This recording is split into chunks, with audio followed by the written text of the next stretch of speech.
Армысыздар, түркі халықтар. Бұл бейнеде мен гун тайпасы туралы әңгіме қозғағым келеді.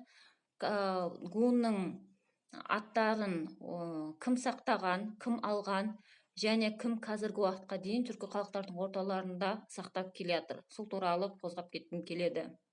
Гундарды кезінде сюну деп те жазған, кейде қан деп жазылған, сосын хуну деген аттарда олар барлығы бір сол гун деген мағынаны білдіреді. Енді бастайық. Ұғыр халқы, қазір олар жоқ. Ұйғыр халқы, ноғай халқы, бұлғар жоқ болып кеткен тайпада, хунгар, гуен, қазіргі кумыктар, уйсун. Сонымен қазақтың орталарында уйсун деген, қамлы деген, алшын деген, сосын арғын деген рулар кездеседі. Олардың барлығы гун атымен өте тығыз байланысы бар.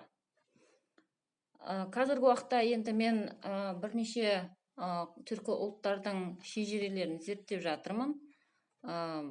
Азербайжанның шежіресінен бастадым, бірақ әлгі уақытқа дейін ол жерден кездестірген жоқпын гунға ұқсайтын бір нелерді, аттарды, руларды. Егер де сіздің ұлтыңыздың ортаңызда гунның атына ұқсас нелер бар болса, рулар, оны комментарийді жазып тастап кетсеңіз болады.